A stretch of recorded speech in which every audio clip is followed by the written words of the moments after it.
Hey everyone, Tyrone Shoes here. Today we're going to continue our Serving the Song series and talk about fills. Fills are just that. They are little phrases of varying lengths that go between vocals primarily, but it could be a featured instrument, saxophone, organ, whoever's the featured player or singer on a record. And a producer might say, fill up the space between the vocal lines. So you have to know how much space you have. And you have to get out in time for the next line. And you don't want to stomp on the vocals. Sometimes you can do like a call and response and almost imitate what they do with a little variance at the end. Or sometimes you can do something completely different. It's up to, well, as I said in other videos, it depends on who your audience is. If it's for you, you can do whatever you want. If it's for a producer, it's for what they want. Or the artist. If the artist is producing, it's for what they want. You really don't have to go any farther than B.B. King because he plays guitar in between his vocals when he's not soloing. As he puts it, I sing and then Lucille sings. That's how he does it. He sings a line and he plays the guitar in between and then he sings. Now, he has the advantage of knowing exactly when he's coming back in. So he will sing a line, he'll play his guitar, and then when he's done playing his guitar, he sings the next line. When you are a session guy and you're the lead guitar player on a session and the producer says play some fills, you have to tailor your fills around the vocals. Now, when you're doing it live, it's no different, but you have to be on hyper alert because you don't want to stomp on the vocals. I mean, if you're fading out your last note, you can use your guitar volume and kind of get out of the way, but generally you want to be done by the time they're done and you don't want to interrupt their singing. The singing, the featured player or singer is sacrosanct, and yes, you can point out records like Listen to the Music by the Doobie Brothers, and there's others like during the big crescendo, they start fading it out. There's vocals going on, and then there's a little guitar solo going on that they keep kind of buried under the vocals, but it's there. And that does happen, but that's usually not the case when you are asked to do fills. And of course, just like if you're building a solo, if you're asked to do fills, especially if they start early in the song, here's a note they usually don't. Usually the first verse or two doesn't have it, and usually the fills don't come until after the solo, but that is not a hard and fast rule. And certainly on blues tunes, there's often fills right from the get-go. And you don't want to be blazing if you're going to be doing fills for a couple of verses and then a solo and then more fills afterwards. You're not going to want to play all the busiest, most technical stuff before the solo, and you need to build it, just like anything else. And as I said earlier, the fills will vary in length. So you have to know how much time that you have, be aware of it, be hyper aware of it. Obviously in the studio, if you botch it, you can go back and fix it. Oh, let me do that one over. Live, that's not the case. I'm going to put up a track and I'm going to show you, it's a blues track. The lead instrument is not a singer or sax, it's actually an organ.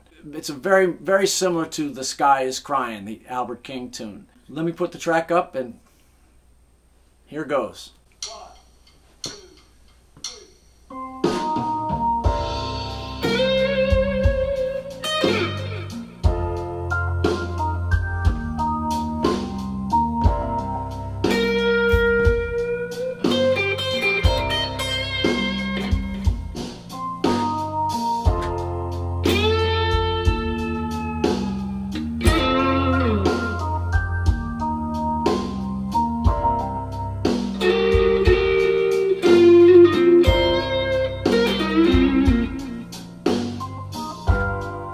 Short one.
King.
There was a mix of calmer and busier fills. I tended to get a little busier as time went on. You probably won't be asked to play that many fills in a given song. It's happened, but not likely.